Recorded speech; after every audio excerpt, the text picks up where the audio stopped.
Tuhan bersamamu. Inilah Injil suci menurut Yohanes.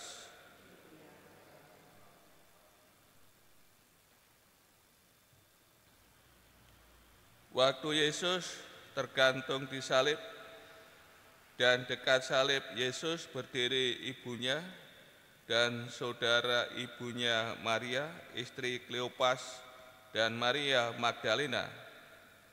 Ketika Yesus melihat ibunya dan murid yang dikasihnya di sampingnya, berkatalah ia kepada ibunya, "Ibu, inilah anakmu." Kemudian katanya kepada muridnya, "Inilah ibumu." Dan sejak saat itu murid itu menerima dia di dalam rumahnya. Sesudah itu, karena Yesus tahu bahwa segala sesuatu telah selesai, berkatalah ia, supaya genaplah yang ada tertulis dalam kitab suci, "Aku haus." Di situ ada suatu bejana penuh anggur asam.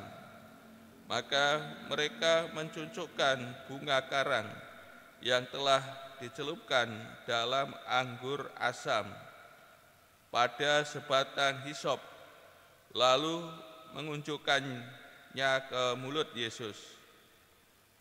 Sesudah Yesus meminum anggur asam itu, berkatalah ia, "Sudah selesai." Lalu ia menundukkan kepalanya dan menyerahkan nyawanya.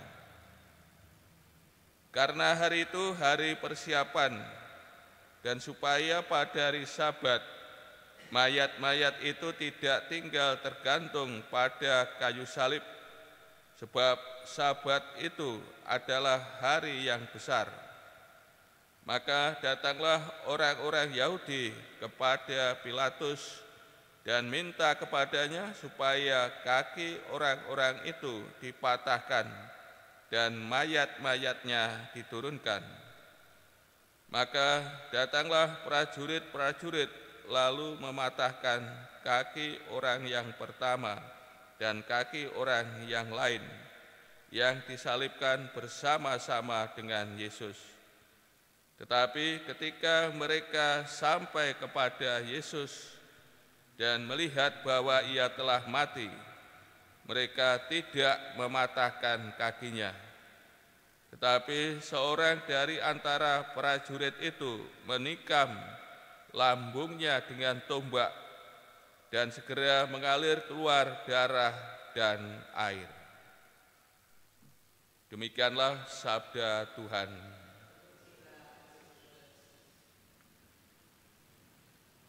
Saudara-saudari yang terkasih, ketika Tuhan Yesus bergantung di salib, memasrahkan Bunda Maria kepada murid yang dikasihnya, dan juga sebaliknya memasrahkan murid yang dikasihnya kepada Bunda Maria. Dan tentu murid yang dikasih ini mewakili para murid yang lain, karena ketika Tuhan Yesus tergantung di salib, para murid, para rasul yang lain meninggalkan Yesus, dan yang ada di situ murid yang dikasihi. Dan apa yang terjadi pada kasih, sejak itu tadi dikatakan murid itu menerima dia di dalam rumahnya. Bunda Maria menjadi ibu kita semua, para murid Tuhan Yesus, dan kita para murid Tuhan Yesus menjadi anak-anak Maria. Bunda Maria menjadi ibunda rohani kita. Ini yang terjadi. Sebagaimana Bunda Maria telah melahirkan Kristus bagi dunia, demikian juga Bunda Maria menjadi Bunda Gereja yang setia mewartakan Kristus, mewartakan kabar Kristus, melahirkan Kristus kepada dunia dan masyarakat. Maka Santo Ambrosius mengajarkan bahwa Bunda Maria menjadi teladan gereja dalam iman, kasih, persatuan sempurna dengan Kristus. Menjadi teladan iman.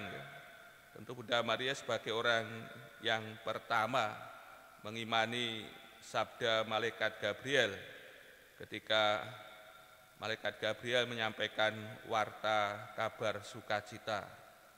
Dan tentu Bunda Maria mengimani bahwa yang dikandung adalah Tuhan Allah. Kasih. Bunda Maria sebagai ibu yang mengandung dan melahirkan Kristus, namun juga mempunyai kasih yang tidak hanya sebagai orang yang melahirkan dan mengandung, namun juga orang pertama yang mengimani putranya sebagai Tuhan, tentu mempunyai kasih yang besar kepada Tuhan Yesus. Persatuan sempurna dengan Kristus yang terjadi sejak dalam kandungannya, dan tentu tidak hanya dalam kandungan atau melahirkan secara fisik, namun juga secara rohani. Bunda Maria juga mengikuti putranya sampai di kaki salib, sampai putranya wafat di salib. Untuk itu perjanjian kasih, marilah kita meneladan Bunda Maria dalam iman, kasih, dan persatuan sempurna dengan putranya, supaya kita pun juga akhirnya menerima berkat yang melimpah dari putranya Tuhan kita Yesus Kristus.